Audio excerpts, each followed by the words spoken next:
बड़े बड़े दानी देखे जो किडनी भी दान कर देते हैं, लेकिन अपने राम जैसा कोई ध्यानी न दिखा, अपने राम जैसा। जो सर्वस्व लुटा दे ऐसे राजा न भूतो ना।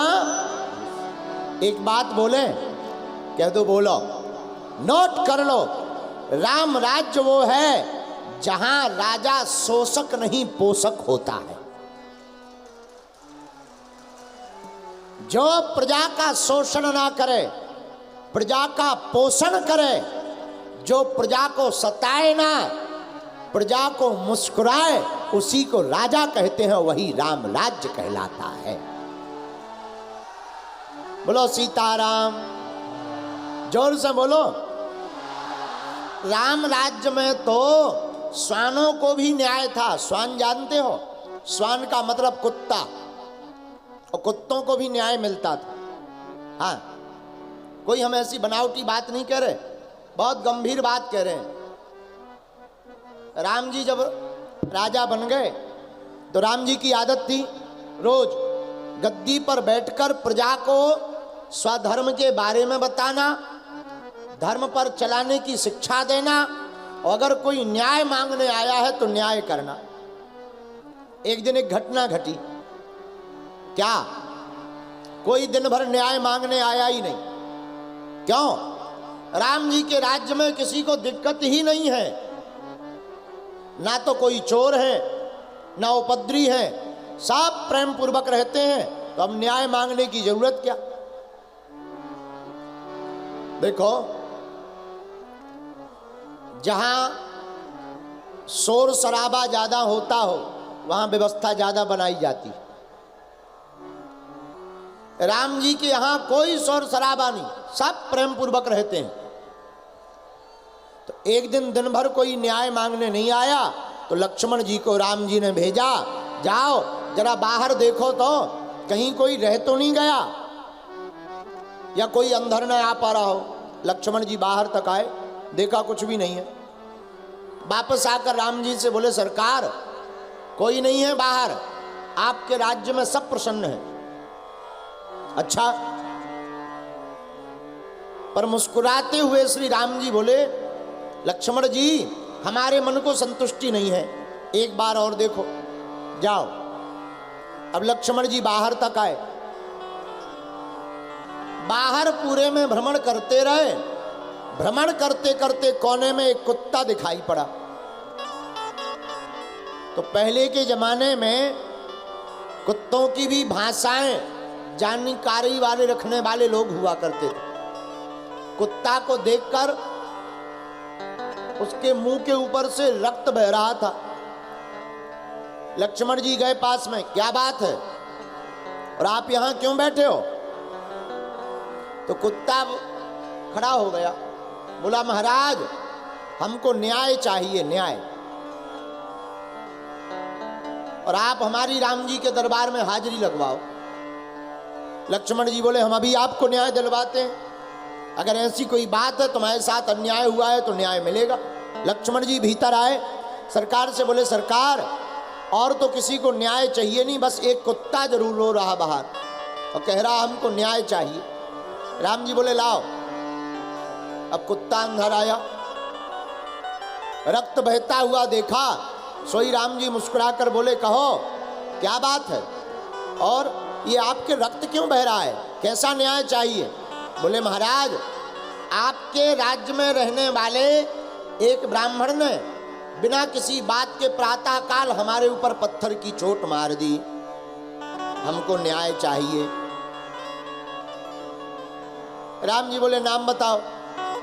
कुत्ता की बात मानकर राम जी इतने न्याय प्रिय हैं कि ब्राह्मण को बुलवा लिया। ब्राह्मण आया तो राम जी बोले, बताओ तुमने प्रातः काल कुत्ता को पत्थर से चोट क्यों मारी, पत्थर फेंक कर क्यों मारा? तो पंडित जी बोले, महाराज आप तो गोविप्र प्रतिपालक हो, ब्राह्मणों के प्रिय हो, हम सुबह से भिक्षा के लिए जा रहे थे, कुछ भोजन किया नहीं था, कुत्ता रास्ते में था, खूब हटाया, नहीं भागा तो महाराज हमने एक पत्थर जरा फेंक करके मार दिया। सोई चोट लग गई। राम जी बोले देखो, भले ही आप हमारे सिरोधार्य हैं, आप हमारे पूजक हैं, लेकिन आपने अपराध किया है तो भोगना पड़ेगा। न्याय तो कुत्ते के साथ होकर रहेगा। तो कुत्ते की तरफ राम जी देखकर बोले आप ही बताओ इन्हें क्या दंड दिया जाए। कुत्ता बोला महाराज इनको, पंडित जी को अमुक जगह का महंत बना दिया जाए। तो पूरी प्रजा हंसने लगी, ये भाई दंड है कि वरदान है? ये आपका दंड है कि वरदान? कुत्ता बोला नहीं नहीं महाराज आप पहले बनाओ। राम जी ने तुरंत एक स्थान का महंत बना दिया ब्राह्मण को। अब कुत्ता बोला महाराज इनको ऐसे मत भेजो, हाथी पर बैठा के भेजो, 2-4 सेवक भेजो। अब तो प्रजा में जितने मंत्री थे वो और हंसने लगे। कुत्ता की तरफ देख करके बोले भैया ये तुम इनको दंड दे रहे हो या इनका सम्मान बढ़ा रहे हो? कुत्ता बोला महाराज बाद में बताएंगे। पंडित जी तो महंत बन गए, अब पंडित जी और ज्यादा खुश कि बड़ा अच्छा रहा, एक छोटा सा पत्थर क्या मारा, हम तो महंत ही बन गए। जो रोज भिक्षा के लिए जाना पड़ता तो चकाचक अब तो भंडारा रहेगा, अब महंताई रहेगी, बढ़िया भोजन पाएंगे, माल पानी बढ़िया खूब पाएंगे, बढ़िया मेवा खाएंगे, चेला बनेंगे, आनंद आ जाएगा। लेकिन इधर पूरे मंत्रियों ने कुत्ता को घेर करके कहा कि तुम कारण बताओ। तब उस कुत्ता ने मुस्कुराते हुए कहा महाराज पूर्व जन्म में हम भी महंत थे, एक छोटी सी भूल हो गई थी सो कुत्ता बने। अब इन्होंने हमें मारा है पत्थर, हमने इनको वहीं का महंत बना दिया जहां के हम थे। ये भी कोई ना कोई भूल अवश्य करेंगे तो ये भी बनेंगे। लेकिन राम जी के न्याय पर कुत्ता जय जयकार करने लगा। क्या? कुत्ता कहने लगा प्रभु हमने बड़े बड़े दयालु देखे पर आपके जैसा कोई दयालु नहीं देखा कि आपके द्वार पर नर को तो छोड़ो, बानर को छोड़ो, हमारे जैसे श्वान कुत्ता को भी न्याय मिल गया। ऐसा राजा ना भूतो ना भविष्यति ना हो सकता है, ना कभी होएगा जो जीवों को भी न्याय दिला देवे। वो केवल राम जी है भैया। राम जी केवल एक ऐसे राजा है जिन्होंने जीवों को भी न्याय दिलवाया। इसलिए मेरे प्रियजनों हम तुमसे यही हाथ जोड़कर प्रार्थना करना चाहते कि राम कथा सुनकर के केवल 3 घंटा का मनोरंजन मत करो, ताली बजाने मत आओ। राम कथा को अपने जीवन में उतार कर अपने मन को अयोध्या बनाकर अपने मन मंदिर में राम जी को बैठाकर आप अपने मन के राजा राम जी को अयोध्या का राजा बनाओ और तुम्हारे मन में राम जी बैठेंगे और अयोध्या पर राज करेंगे तो भैया समाज में भी राम राज जाएगा, तुम्हारे परिवार में भी राम राज जाएगा, तुम्हारे घर में भी राम राज जाएगा और भारत देश में भी राम राज स्थापित हो जाएगा। बोलो सीताराम। इसीलिए हमने कहा अरे राजे भी देखे महाराजे भी देखे, राजे भी देखे महाराजे भी देखे, अपने राम जैसा मेरे राम जैसा कोई राजा न देखा मेरे राम जैसा, कोई राजा न देखा अपने राम जैसा। आप कहोगे गुरुजी आप सुबह से आज राम राज्य की चर्चा कर रहे हैं, राम राज्य की विशेषता क्या है? क्या ऐसी विशेषता थी जो आप चाहते हो कि राम राज्य भारत में आए? क्या चाहते हो ऐसा? तो सुनो, राम राज्य की वाल्मीकि जी महाराज के अनुसार 7 विशेष विशेषताएं। पहली विशेषता, राम राज्य की पहली विशेषता यह थी कि 11,000 वर्ष के राम राज्य में किसी भी पिता ने अपने पुत्र को अपने सामने मरते हुए नहीं देखा। 11,000 साल 11,000 वर्ष तक किसी भी पिता ने, क्योंकि पिता को पुत्र के शोक से बड़ा कोई शोक नहीं होता, इस दुनिया में सबसे बड़ा शोक पुत्र के मरने का होता है। 11,000 साल में राम जी के राज्य में किसी भी पिता ने अपने पुत्र के शोक से दुख नहीं पाया। ये पहली विशेषता थी। राम राज्य की दूसरी विशेषता, नार्यश्च विधवा। दूसरी विशेषता यह कि पूरे राम राज्य में 11,000 वर्ष में कोई भी स्त्री विधवा नहीं भई, किसी भी स्त्री को विधवापन नहीं आया। आप कहोगे महाराज क्या ये वर्तमान में संभव है? देखो, अगर सत्कर्म करोगे, राम जी के चरित्र पर चलोगे, तो इस भारत में रहने वाला प्रत्येक व्यक्ति लंबी आयु जीवन पाएगा, और लंबी आयु जीवन पाएगा तो कोई भी माताएं विधवा नहीं होगी। बोलो सीताराम। अब आजकल खान पान भी गड़बड़ हो गो, भोजन भजन भी बिगड़ गए। सोई जो है 30 साल बाद बीमारी हो जाती है और 40-50 साल में ही बही खाता बंद हो जाता है। बोलो सीताराम, जोर से बोलो। और 40-50 साल में प्रायः बही खाते बंद होने लगे, जिससे देखो 40-50 साल में ही श्री सीताराम। तो राम राज्य की दूसरी विशेषता, तीसरी, किसी के घर में आग नहीं लगी। राम राज्य की तीसरी विशेषता है, किसी के घर में आग नहीं लगी। लंका में चाय लगी पर राम राज्य में नहीं लगी। आप कहोगे पंडित जी, गुरु जी, आग का क्या उपाय है? वर्तमान में सरकार तो बढ़िया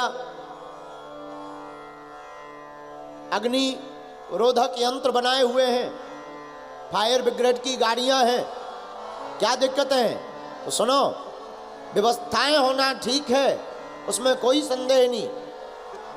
और आज के जमाने में तो घर घर में आग लगी। पूछो कैसे? आग दो प्रकार की होती है, एक घर जलाने वाली, एक घर के संबंध मिटाने वाली।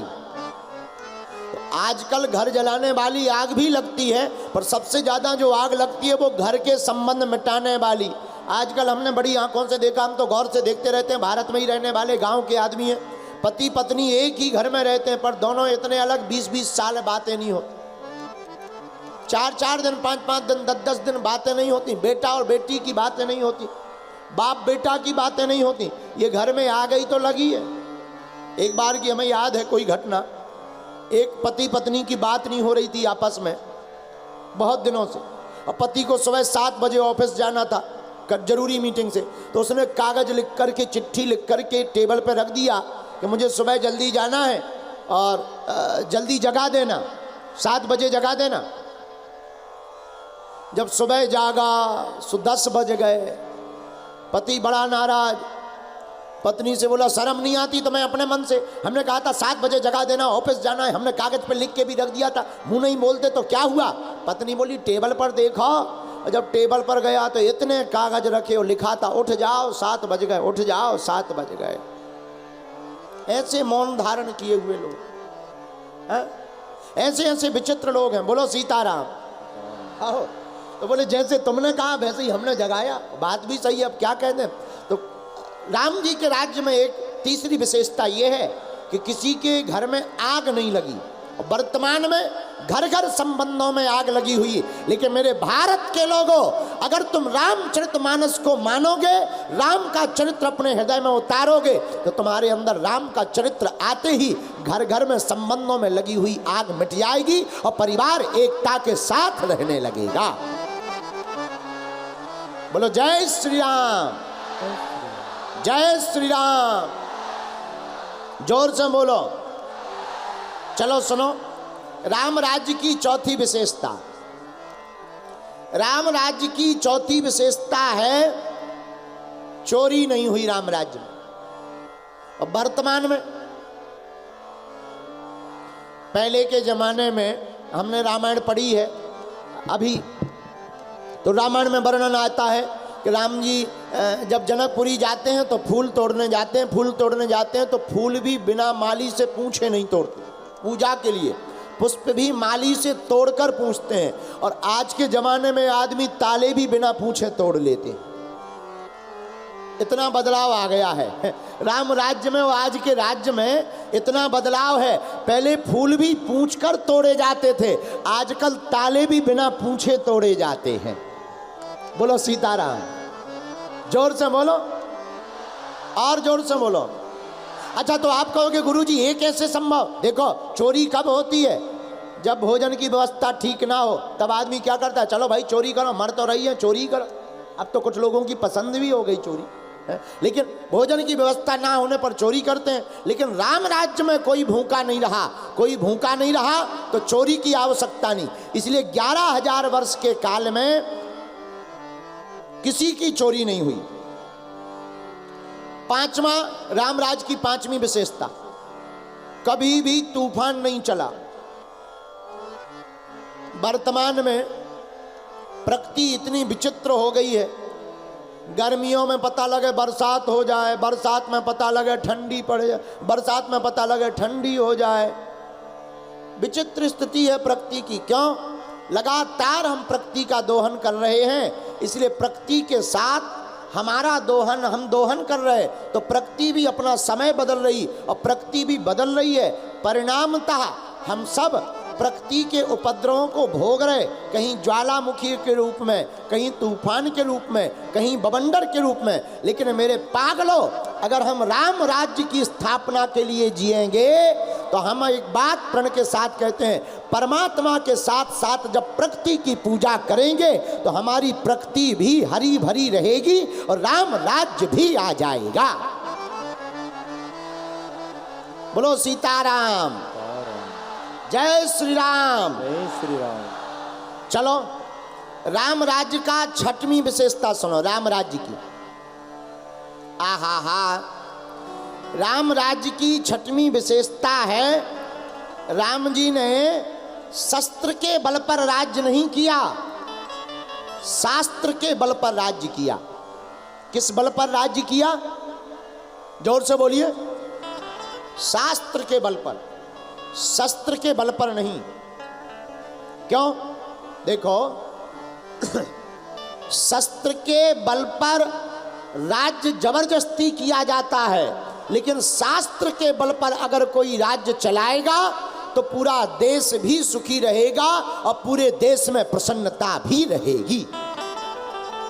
इसीलिए राज्य को जो है शस्त्र का प्रयोग तो करना चाहिए राजा को, लेकिन शास्त्र का प्रयोग प्रमुख तौर पर करना चाहिए। और जो राजा शास्त्र का प्रयोग करके राज्य चलाता है उसी का राज्य टिका रहता है और उसी के राज्य में प्रजा सबसे ज्यादा प्रसन्न रहती है। बोलो सीताराम, जोर से बोलो। देखो, शस्त्र से,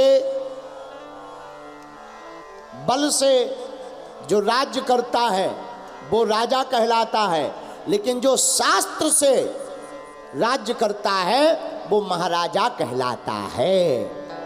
और हमारे राम जी तो राजे भी देखे राजे भी देखे, राजे भी देखे राजे भी देखे, मेरे राम जैसा, मेरे राम जैसा कोई न देखा मेरे राम जैसा। हमारे राम जी के समान कोई राजा नहीं है। क्यों? राम जी ने शस्त्र भी उठाया, शास्त्र भी उठाया, लेकिन शस्त्र किन के लिए? रावण के ऐसे खानदान के लोगों के लिए। और शास्त्र किन के लिए? साधु संतों और रहने वाली प्रजा के लिए। देखो, दुर्जन के लिए शस्त्र जरूरी है, सज्जन के लिए शास्त्र जरूरी है। राम जी ने दोनों का प्रयोग किया। यह राम राज्य की छठवीं विशेषता थी। एक बात और, सातवीं विशेषता, राम जी जो बोलते हैं वो करके दिखाते हैं। राम जी जो बोलते हैं वो करके दिखाते हैं। और आजकल के कुछ राजा बोलते भर हैं, करते नहीं हैं। राम जी जो उपदेश देते हैं उसी पर चलते हैं। पर उपदेश कुशल बहु तेरे। बात बहुत सीधी है। हमको प्रवचन अपने आचरण में उतारना बहुत जरूरी है। बहुत से लोग प्रवचन तो देते हैं, आचरण में नहीं उतार। अब वो प्रवचन देंगे, गुटखा मत खाओ, पर पता लगे खुद ही खा रहे। एक बाप अपने बेटा को समझा रहा था, सुरती मलते हुए, जर्दा सुरती खा रहा था चूना लगा लगा करके, और बेटा को समझा रहा था बेटा खाना नहीं चाहिए, कैंसर हो जाता है। तो मुस्कुराता हुआ बेटा भी बड़ा खतरनाक था, रहा होगा बड़हड़गंज का। तो बेटा भी मुस्कुराता हुआ बोला बापूजी तुम्हें तो हमें लगता है अमृत प्रदान हो रहा है। पिता बोला मतलब? बोले बा हम खाएं तो कैंसर, तुम खाओ तो तुम्हें नहीं होएगा। तो कुछ ऐसे उपदेशक होते हैं जो खुद तो चलते नहीं है, दूसरों को चलाने का प्रयत्न करते हैं। मेरे पागलो, हम तुम्हें ये बताना चाह रहे, उपदेश देने वाला वही सार्थक, उसी का उपदेश प्रभावी है जो स्वयं भी उपदेश पर चलता हो और दूसरों को भी चलवाता हो। और राम जी, आहा, राम जी जो प्रजा को उपदेश देते हैं, धर्म सम्मत उपदेश देते हैं, उस पर स्वयं राम जी चलते हैं। इसीलिए इन 7 विशेषताओं को ही राम राज्य कहा गया। इसीलिए हमने कहा चौपाई जो पकड़ी हुई है, दैहिक दैविक भौतिक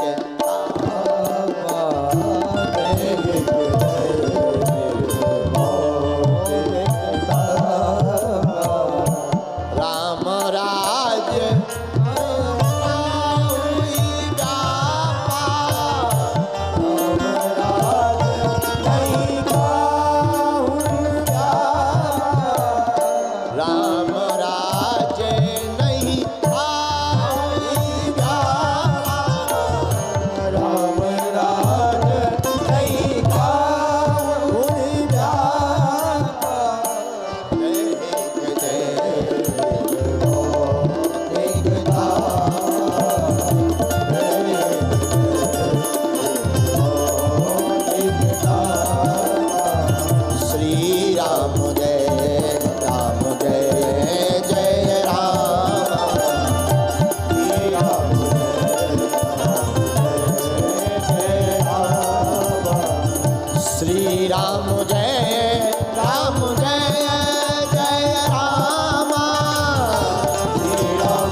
याद रखना। राम जी उपदेश भी देते, चलते भी हैं। हम लोग उपदेश देते हैं, चलते कम। उपदेश का मतलब समझाना। राम राज्य से हमको कुछ सीखना हो ना सीखना हो बात अलग है। एक बात जरूर सीखना, जिसका घर संगठित होगा वही देश को संगठित कर पाएगा। राम राज्य वो है, राम राज्य की कल्पना वही जी सकता। राम जी के आधार पर मेरे पागलों, जो अपने भाई के लिए साम्राज्य को त्याग दे वही राम है और उसी का राज्य हो सकता है। जो अपने भाई के लिए गद्दी को त्याग दे, भाई के लिए अपने शासन प्रशासन को त्याग दे, वही राम है। और आज के वर्तमान में तो गद्दी के लिए भाई को त्याग देते हैं। वो रामराज अलग था। कौन सा रामराज? राम राज्य में जरा विचार करना, राम जी भरत जी के लिए गद्दी त्याग देते हैं और वर्तमान के भाई गजब के हैं, अपने भाई को त्याग देते हैं। भाई को तो छोड़ो, लोगाई को त्याग देते हैं। हाँ, अरे ठीक है, भाई के चक्कर में नहीं, लोगाई के चक्कर में लोग त्याग देते माँ बाप को। अब बताओ, और लोग फिर कहते हैं राम राज्य कब आएगा, राम राज्य कब आएगा। ठटरी के बरे, तूने अपनी लुगाई के लिए माँ बाप को छोड़ दिया और तुम राम राज्य चाहते हो। है, वो लोग राम राज्य चाहते हैं। अरे भैया, राम राज्य तब आएगा जब हम राम जी के जीवन पर चलेंगे। राम जी का जीवन है, आहा हा, भरत जी के लिए वनवास ग्रहण कर लिया। प्रभु श्री राम 14 बरस वनवास को चले गए भाई के लिए। बलकल वस्त्र धारण किए, गेरुआ रंग के कपड़े पहन लिए, जगह जगह प्रभु श्री राम भटकते रहे, लेकिन कभी भी एक बार ये नहीं कहा कि ये भाई के कारण हुआ है। माता पिता गुरु की वाणी मानकर प्रभु श्री राम 14 बरस वनवास को साहर्ष गए। मेरे पागलों, राम राज्य तभी आएगा जब हम लोग भी माँ बाप की बात को मुस्कुराते हुए मानेंगे, जीवन में उतारेंगे, तभी राम राज्य स्थापित हो पाएगा। बोलो सीताराम, जोर से बोलो, और जोर से बोलो। लेकिन वर्तमान के छल कपट के समय में राम राज्य बड़ा कठिन नहीं है। देखो, किसी बोतल में पानी भरा हो, पानी निकालना हो तो क्या करो, ढक्कन को खोल दो, बोतल को उल्टा कर दो। हाँ जी या ना जी, बोलिए। किसी बोतल में पानी भरा है, ढक्कन को खोल दो, बोतल को उल्टा कर दो, परिणाम बोतल का पानी गिर जाएगा, बोतल खाली हो जाएगी। वैसे ही अगर लोगों के मन में कपट भरा हो तो बहुत ज़्यादा टेंशन नहीं लेनी चाहिए। कपट भरे हुए लोगों को अपने मन का ढक्कन खोल देना चाहिए और अपने आप को गुरु चरणों में लुढ़का देना चाहिए। कपट अपने आप निकल जाएगा और राम राज्य की स्थापना मन में हो जाएगी। बोलो सीताराम, जोर से बोलो। लेकिन जमाना भी बड़ा उल्टा है। जमाने में कितनी भी राम कथा सुनाओ, 10 कथा सुनाओ तब एक समझ में आती है, और कई लोगों को तो वही समझ में नहीं आती। एक जगह राम कथा हो रही थी तो हमने धीरे से मुस्कुरा कर कहा, और बताइए किसी को कोई प्रश्न तो नहीं है मन में, राम कथा से संबंधित कोई संदेह तो नहीं है? रहा होगा बड़हलगंज का कोई आदमी, वो खड़ा होगा, गुरुजी 9 दिन राम कथा हमने बहुत अच्छी सुनी, आपकी कथा बहुत गजब की है, लेकिन एक चीज समझ में नहीं आई। हमने पूछा क्या? बोले एक बात बताओ, राम राक्षस थे कि रावण राक्षस था? बताइए। 9 दिन की कथा सुनकर इन्हें यही समझ में नहीं आया कि राक्षस कौन था।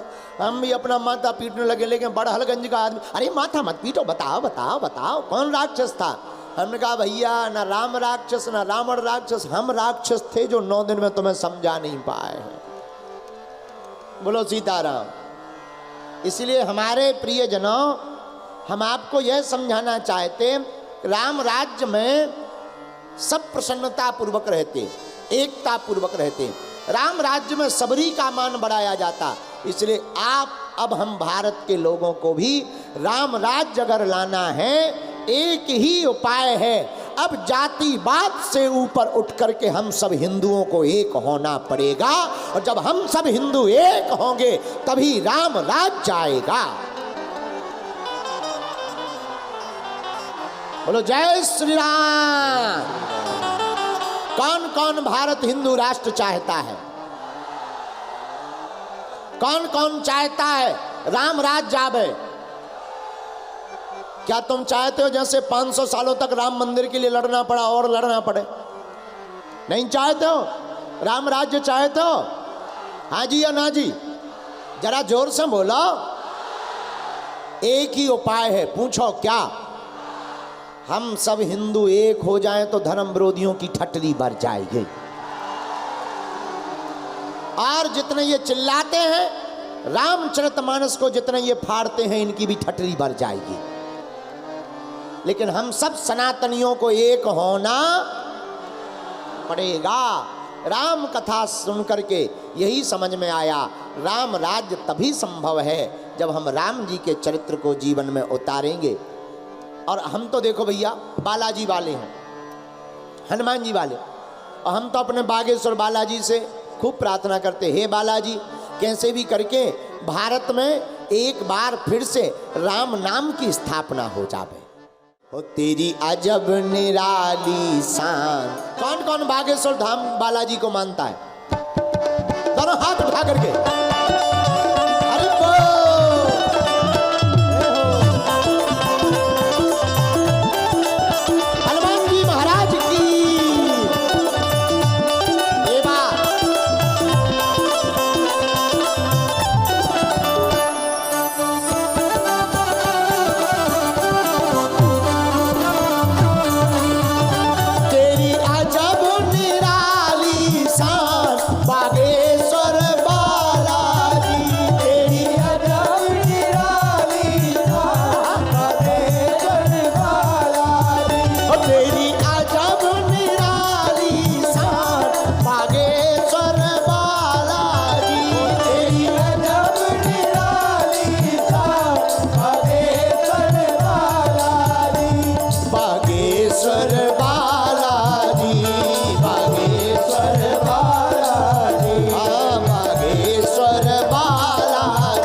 नहीं चलेगा। जो दोनों हाथ उठाकर ताली नहीं बजाएगा ना, अगले जन्म में उसकी शादी कैंसल हो जाएगी। ऐसे उठाओ हाथ। तेरी अजब निराली शान बागेश्वर बालाजी, तेरी अजब निराली शान बागेश्वर बालाजी। जय हो हनुमान जी महाराज।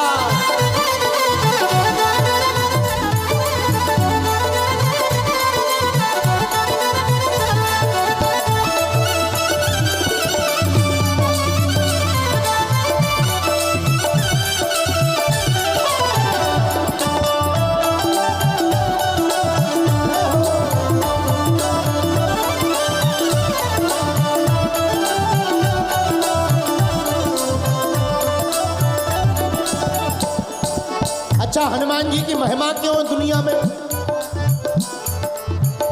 सीता माँ का पता लगाया, सीता माँ का पता लगाया। सब गाओ। सीता माँ का पता लगाया, सीता माँ का पता लगाया। गढ़ लंका को तुमने जलाया, गढ़ लंका को तुमने जलाया। गढ़ लंका को तुमने जलाया। गढ़ लंका को तुमने जलाया। ओ जय हो हनुमान जी महाराज की जय हो। तेरी जय हो, तेरी मेरे बलवान बागेश्वर बालाजी। जय हो तेरी बलवान बागेश्वर बालाजी। तेरी अजब निराली शान बागेश्वर बालाजी। तेरी अजब निराली शान बागेश्वर बालाजी। मेरे बालाजी, मेरे बालाजी, मेरे बालाजी, जय हो जय हो जय हो बालाजी। मेरे बालाजी, मेरे बालाजी, मेरे बालाजी, मेरे बालाजी। तेरी अजब। बगल वाले पंडाल वाले, तुम लोग पूरी खाने आए हो क्या? उठा दो ना हाथ। और गूंज गोरखपुर तक जानी चाहिए, गोरखनाथ के मंदिर तक। दोनों हाथ उठा करके तेरी जय हो, तेरी अजब निराली शान बागेश्वर बालाजी। तेरी अजब निराली शान बागेश्वर बालाजी। तेरी अजब निराली शान बागेश्वर बालाजी। तेरी अजब निराली शान बागेश्वर बालाजी। अब तुम खड़े हो ही गए हो, दोनों हाथ उठा करके लगा लो ठुमका। जय हो। ये बात, हरि बोल।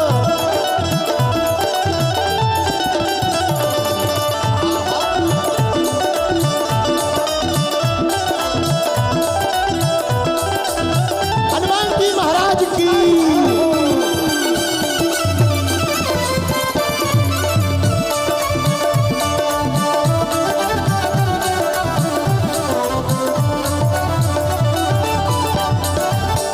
राम कथा में आन विराजो। राम कथा में आन विराजो। कौन कौन हनुमान जी को यहाँ बुलाना चाहता है? कह दो आ जाओ। पूछो क्यों बुला रहे हो, क्यों बुला रहे हो? कौन कौन हनुमान जी की कृपा पाना चाहता है? तो दोनों हाथ उठाकर ताली बजाते हुए कहो, राम कथा में आन विराजो। राम कथा में आन विराजो। राम सिया के संग में पधारो। राम सिया के संग में पधारो। वो सबका वो सबका वो सबका सबका सबका सबका सबका सबका सबका करियो, सबका करियो तुम कल्याण बागेश्वर बालाजी। सबका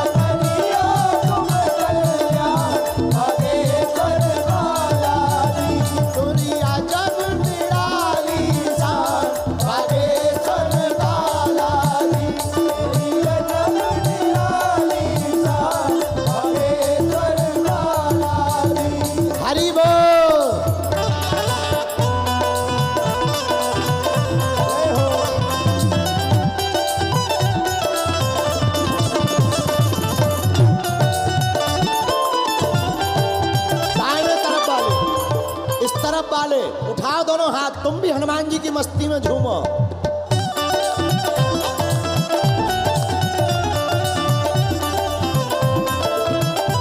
जय हो।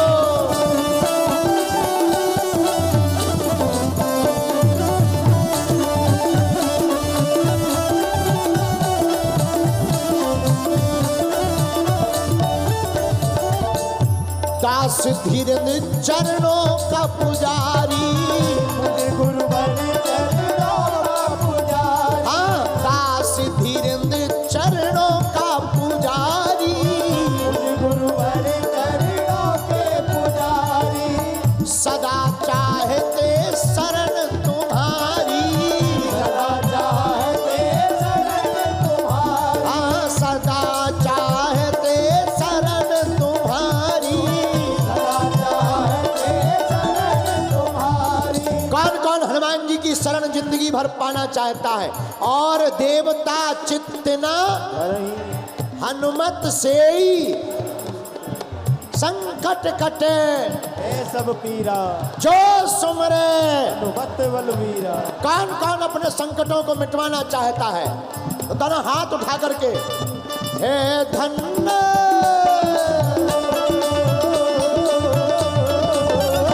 हे धन्य तुम्हारो धाम बागेश्वर बालाजी, हे धन्य तुम्हारो धाम बागेश्वर बालाजी, हे धन्य तुम्हारो धाम बागेश्वर बालाजी, हे धन्य तुम्हारो धाम बागेश्वर बालाजी। ओ मेरे बालाजी, मेरे बालाजी, मेरे बालाजी, मेरे बालाजी, ओ मेरे बालाजी, मेरे बालाजी, मेरे बालाजी, मेरे बालाजी, ओ मेरे बालाजी, मेरे बालाजी, मेरे बालाजी। मेरे बालाजी। ओ तेरी अजब, तेरी अजब, तेरी अजब निराली शान बागेश्वर बालाजी, तेरी अजब निराली शान बागेश्वर बालाजी, तेरी अजब निराली शान बागेश्वर बालाजी, तेरी अजब निराली शान बागेश्वर बालाजी, बागेश्वर बालाजी, बागेश्वर बालाजी, बागेश्वर बालाजी, बागेश्वर बालाजी। राम राज्य बड़ा अद्भुत है। राम राजा हो गए। राम राजा जैसे ही बने तो राम राज बैठे त्रिलोका, राम राज बैठे त्रिलोका, हर्षित भई गई सब शोका, हर्षित भये गए सब सो। जैसे ही राम राजा बने सबके मन हर्षित हो गए, शोक मिट गए। किसके शोक मिट गए? प्रजा के शोक मिट गए और सब हर्षित हो गए। मेरे पागलों, जैसे वर्तमान में भारत पूरा प्रसन्न है राम मंदिर के कारण, विचार करो जब अयोध्या के राम राजा बने होंगे तब अयोध्या वासियों का मन कितना गदगद नहीं होगा।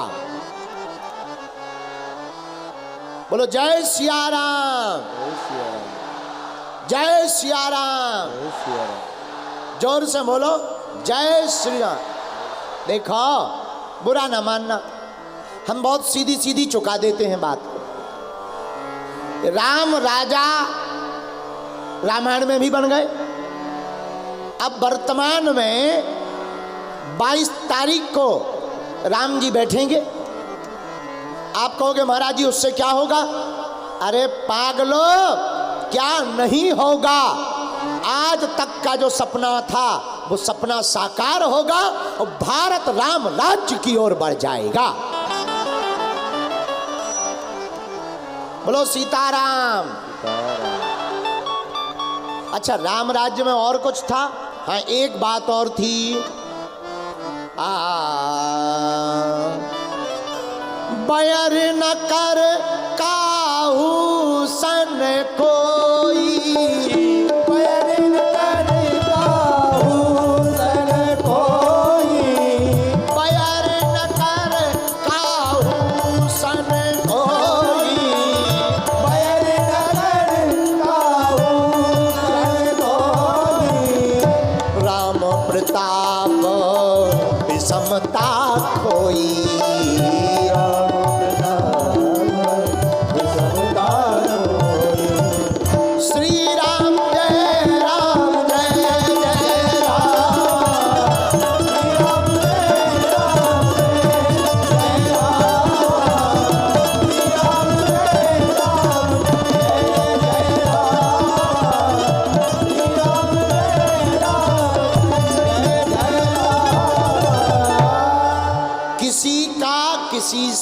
बैर नहीं है राम राज्य में, और सब एकजुट होकर रहते हैं। तो आप कहोगे गुरुजी वर्तमान में भारत में ऐसा दिख रहा है। देखो भाई, कुछ दिनों पहले तक सब लोग कहते थे हम फलाने हैं, हम ढिकाने हैं, हम अमुक हैं, हम अमुक हैं, जातियों का नाम ज़्यादा बताते थे। वर्तमान में कुछ दिनों से ऐसा समय आ गया, सब गर्व से कह रहे हम हिंदू हैं। इसका मतलब अब मन की विषमता जाने लगी, प्रभु श्री राम मन मंदिर में आने लगे, यही राम राज्य है। और राम राज्य की तीसरी बात, राम राज्य की तीसरी बात, मेरे प्रियजनों, राम राज्य वो है जिसमें कभी अकाल नहीं पड़ा। अकाल क्यों नहीं? जब छत्र छाया हो महाकाल की तो क्या करेगा काल। राम जी महाराज परमात्मा है, और जिस देश में राजा राम होते हैं उसी देश का उद्धार होता है और भारत विश्व गुरु बनता है। भारत विश्व गुरु राम राज्य के कारण है। आज मेरे प्रियजनों, धर्म, नीति, अध्यात्म, जब इसकी कोई चर्चा उठती है तो सबसे बढ़िया उदाहरण इस दुनिया में किसी का है तो वह केवल और केवल प्रभु श्री राम का है। राम जी अहिंसा परमो धर्मः, साक्षात धर्म की मूर्ति प्रभु श्री राम है। रामो विग्रहवान धर्मः, राम जी ही धर्म का विग्रह हैं। लोग कहते धर्म क्या है? धर्म के बारे में अगर जानना ही है तो श्री राम को जानो, और तुम श्री राम को जानोगे नहीं जब तक तब तक तुम धर्म को नहीं जान पाओगे। और जो श्री राम को जानना चाहे वो रामचरितमानस को पढ़े, और जो रामचरितमानस को पढ़ेगा वो राम को जानेगा, जो राम को जानेगा वो धर्म को जानेगा, और जो धर्म को जानेगा वही धर्मात्मा बन पाएगा। तो धर्मात्मा बनने का श्रेष्ठतम उपाय प्रभु श्री राम के चरित्र को उतारना है। और एक बात, हम सब तो हैं प्रजा। अच्छा, एक बार कभी विचार किया राम राज्य और रावण राज्य में अंतर क्या है? कभी विचार किया तुमने क्या है राम राज्य और रावण राज्य? हमने राम जी के बारे में तो बहुत बता दिया, थोड़ा रावण के बारे में भी सुन लो, समझ में आ जाएगा राम राज्य और रावण राज्य। रावण राज्य जहां संतों का अपमान, भक्त की पिटाई हो, वो रावण राज। रावण ने ऐसा किया। हाँ, हनुमान जी का अपमान, आग लगा दी किसमें? पूंछ में। वो तो हनुमान जी है सो पूंछ नहीं जली, लंका चाहे जल गई। वो तो बजरंग बली है सो उल्टो करके आ गए। पर ये संत का अपमान है। अच्छा, भक्त का अपमान किया। हाँ, कब? विभीषण जी को लात मारी। विभीषण जी भक्त हैं किसके? राम जी के। तो रावण राज्य कौन है? जिसमें संत का और भक्त का अपमान किया जाए, वो रावण राज्य है। और राम राज्य क्या है? जहां सबरी का भी सम्मान, निषाद राज का भी सम्मान किया जाए, वह राम राज्य है। प्रभु श्री राम सबरी के मान को बढ़ाते हैं। अरे मान को नहीं, सबरी के झूठे बेरों को खाते हैं। आप ही बताओ, हम तुमसे ही पूछते हैं, क्या भगवान को किसी से जानकी जी का पता लगाने के लिए पूछने की आवश्यकता है? बोलिए हाँ जी या ना जी। वो तो भगवान है। कौन भगवान? हरि व्यापक सर्वत्र समान, प्रेम ते प्रगट होई में जाना। वो राम सब जगह है। तो क्या सब जगह है? तो क्या राम जी लंका में नहीं थे? भगवान अगर सब जगह हैं तो पृथ्वी में कण कण में होंगे। कण कण में होंगे तो खंड खंड में भी होंगे, खंड खंड में होंगे तभी तो वो अखंड होंगे, अखंड होंगे तो केवल भारत में नहीं लंका में भी होंगे, लंका में भी होंगे तो जहाँ जानकी जी हैं वहाँ भी भगवान होंगे, वहाँ होंगे। तो क्या भगवान को पता नहीं था कि जानकी जी कहाँ हैं? लेकिन वो गए कहाँ? आहा, सबरी माता के घर पर गए। क्यों? सबरी माता राम जी का रास्ता निहार रही है और कह रही है,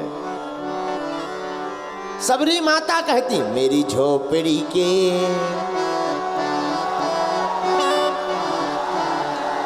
राम जी का ध्यान करके। देखो ये राम राज्य की कल्पना है जिसमें सबरी का भी मान बढ़ाया जाए, निषाद राज कोल किरातों का मान बढ़ाया जाए, यही राम राज्य है। और जिसमें संतों का भी मान घटाया जाए, हनुमान जी का मारही चरण लात, हनुमान जी को ताली पीट रहे। हनुमान जी जब पकड़े गए लंका में तरह तरह की बातें की जा रही, लेकिन धन्य है हनुमान जी, संत हैं और संत का स्वभाव बड़ा निर्मल है। हनुमान जी सह गए। इसलिए भैया दूसरा रहस्य सुनिए रावण राज्य का। रावण राज्य में मांस फ्री, मदिरा फ्री, लेकिन फल फ्रूट पे रोक। हाँ, मांस मदिरा फ्री है, फल फ्रूट पर रोक है। क्यों? यही रावण राज्य है जहां गंदा भोजन फ्री हो, फलाहार पर रोक हो। समझ जाना रावण राज्य है। और जहां सब अपने आहार की शुद्धि कर लें, और जो आहार की शुद्धि कर लेता है उसके व्यवहार की शुद्धि हो जाती है। और जिस घर में पवित्रता होती और सात्विक भोजन किया जाता, उसी घर में राम राज्य स्थापित हो जाता है। ये रावण राज्य का दूसरा। अब तीसरी तुलना सुनिए, रावण राज्य और राम राज्य की तीसरी तुलना सुनिए। जब हनुमान जी लंका गए तो हनुमान जी को खाने ही खाने वाले मिले। पहले नंबर पर हनुमान जी को कौन मिली? सुरसाना में अहिने के माता, पठिन आए कही ते ही बाता। और सुरसा ने भी क्या कहा हनुमान जी से? आजु सुरन मोह दीन है आहारा, आजु सुरन मोह दीन आहारा, सुनत बचन कहे पवन कुमार। सुरसा बोली, हे हनुमान जी रुक जाओ, हमको देवताओं ने भोजन करने के लिए भेजा है। हनुमान जी बोले, जय हो। अच्छी लंका है, जिस रास्ते पे जाओ तो खाने ही खाने वाले मिलते। पहले सुरसा खाने वाली मिली, फिर सिंह का खाने वाली मिली, फिर जैसे ही लंका में प्रवेश करने लगे तो लंकनी बोली, मैं खा जाऊंगी, मैं चोरों को खा जाती हूँ। हनुमान जी बोले, गजब की लंका है। और लंका का मतलब ही यही है, जहाँ जिस राज्य में खाने वाले ही मिले, समझ जाना रावण राज्य है। और जिस राज्य में केवल खिलाने वाले मिले, समझ जाना यह राम राज्य है।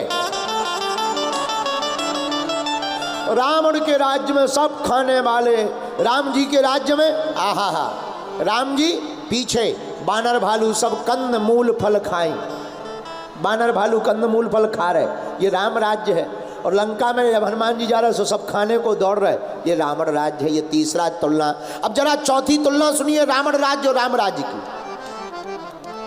जो राजा किसी की ना सुने वो रावण राज्य, और जो एक गिलहरी की भी न्याय को सुने वही राम राज्य।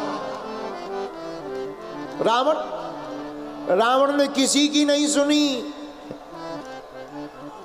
गुरुजी की तो नहीं सुनी, पत्नी की तो नहीं सुनी, न जाने किन किन ने समझाया, पर रावण किसी की बात माना क्या? रावण ने किसी की सुनी? आज तक नहीं सुनी। तो जो किसी की ना सुने वो रावण राज्य, और जो गिलहरी की भी सुने वही राम राज्य। अब जरा पांचवा सुनिए, रावण राज्य और राम राज्य में पांचवा अंतर। जो बहु पत्नी, बहुत धर्म पत्नियां बनाने का मतलब बहुत लुगाइयां बनाने का विचार करे वो रावण, बहुत विवाह के लिए सोचे, बहुत पत्नियों का विचार करे वो रावण, जो एक पत्नी व्रतधारी रहे वही राम है। रावण दूसरी की स्त्री को अपना बनाना चाहता है, लेकिन प्रभु श्री राम जब सूर्पनखा प्रपोजल लेकर आई पंचवटी में, और क्या बोली, रूप बनाकर बड़ा फाउंडेशन लगाकर आई, वीआईपी चेहरा बनाकर आई, जो राक्षसी चेहरा था उसको पोत दिया पाउडर। बड़ा भैया फाउंडेशन भी बड़ा गजब का होता है, जो असलियत होती है वो छुप जाती है, दूसरी वाली असलियत बन जाती है। बोलो सीताराम। अब भाई जो लगाते हो वो छोड़ना मत। हाँ, अब हम तो देखो भाई बता रहे हैं। सूर्पनखा, सूर्पनखा रावण की बहनी, रावण की बहन सूर्पनखा राम जी के पास आई, बढ़िया गोल मटोल बना करके, बढ़िया क्रीम पाउडर लगाकर ठोक कर राम जी को देखकर बोली हमें देखो।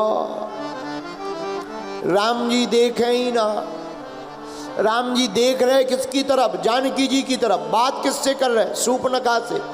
तो बात सूर्पनखा से करते हुए राम जी जानकी जी की तरफ देख करके कहते हैं कौन हो तुम, किस लिए आई हो। सूर्पनखा कहती महाराज और सब छोड़ो, हमारी सीधी बात सुनो। क्या, तुम सम पुरुष नमो सम नारी, आपके जैसा कोई पुरुष नहीं है, हमारे जैसी कोई नारी नहीं है। राम जी बोले तो करें क्या। सूर्पनखा बोली महाराज विवाह कर लो, शादी। राम जी बोले हम नहीं कर सकते। क्यों, हमारा तो हो चुका, हमारा हो चुका। बगल में प्रमाण पत्र बैठा है, ये जानकी जी बगल में बैठी हैं, हमारी शादी हो चुकी है। देखो ये राम राज्य है कि कोई भाई प्रपोजल लेकर आए और फिर भी राम जी उसकी तरफ देख नहीं रहे, वो विवाह की भी वार्ता कर रहे। आदमी एक बार देखता तो है ही कि है कैसी। अच्छा एक चीज़ और है, बुरा ना मानना, हम एक अनुभव, कुछ लोगों का अनुभव बता रहे। नेता और पत्नी दोनों चुन लेने के बाद पछतावा बहुत लोगों को होता है। आओ, आओ, आओ, आओ, आओ। और हमने जो कुछ लोगों के दिमाग पढ़े वो ये पढ़े कि नेता और पत्नी चुनने के बाद पछतावा ये होता है कि कुछ दिन और रुक जाते तो बेहतर मिल जाती है। अच्छा एक और है, अब यहाँ तो नेताजी बैठे, सांसद जी बैठे, हमारे त्रिपाठी जी भी बैठे हैं, हम कुछ बोलेंगे नहीं ज़्यादा, इन लोगों को बुरा लग जाएगा। लेकिन अब ये तो घर के ही हैं तो इनके सामने एक बात बोल सकते हैं, बुरा ना मानिए नेताजी सांसद जी। पत्नी और नेता कितने भी सोचकर चुनो, दोनों चुनने के बाद सुनते नहीं हैं। ऐसा जनता कहती है, हम नहीं कहते हैं, ऐसा लोग कहते हैं कि पत्नी कितनी भी सोच समझ करके चुनो। एक बार एक आदमी हमें मिला, बोला गुरुजी पत्नी चाहिए हमें, अपने लिए कैसी होनी चाहिए, आप लक्षण बताओ। हम कहीं तुम बताओ तुम्हें कैसी चाहिए। बोले बढ़िया चाहिए, दिखने में बढ़िया हो, आज्ञा माने, हमारी आज्ञा पर चले, काम पूरा करे, समय पर भोजन दे। हमने कहा इससे अच्छा तो फिर पत्नी नहीं काम वाली रखो, ये धर्म पत्नी के लक्षण नहीं है। बोले फिर, हम कहा ये लक्षण तो काम वाली के हो सकते हैं, तो एक काम वाली रख सकते हो, बाकी पत्नी के लक्षण तो ये है कि ऑर्डर तुम्ही को मानना पड़ेगा। बोलो सीताराम, जोर से बोलो। अच्छा पत्नियों से बचना बड़ा मुश्किल है, पत्नियों से बड़ा मुश्किल है बचना। एक आदमी यहीं बड़हलगंज का चंगीलाल, हमारा एक चेला है चंगीलाल, यहीं बड़हलगंज में रहता है। एक दिन सपने में चिल्ला रहा था कमला कमला कमला। पत्नी का दिमाग खराब, दो चांटा मारे, जगाया, ये कमला कौन है, कमला कौन है। अब पति को दो चांटा खाने के बाद 1.5-2 मिनट तो होश ही नहीं रहा कि हो क्या गया। पत्नी बोली वाह अभी सपने में चिल्ला रहे थे कमला कमला कमला, ये कमला कौन है। अब उसे ध्यान आई, उसने कहा अरे बोले तुमने चांटा गलत मार दिए, गलत जगा दिया, कमला एक घोड़ी का नाम है। तो तुम घोड़ी का नाम सपने में क्यों ले? अरे भाई हमारा रेस लगाने का काम है, और रेस में घोड़ी दौड़ती है, हम सपना देख रहे थे कि वो दौड़ रही तो वो तेज नहीं भाग रही थी, सो चिल्ला रहे थे कमला भाग, घोड़ी है घोड़ी। पत्नी ने कहा तो ठीक है, सो जाओ सो जाओ। सुबह हुई, पर पत्नियों से बचना बहुत मुश्किल है। जैसे ही नहाने पति बाथरूम में गया, सोई दरवाजा पत्नी ने खटखटाया। बोले क्या हुआ? बोले वही तुम्हारी घोड़ी का फोन आया है, फोन पे कह रही 6 बजे टाकीज में मिल जाना।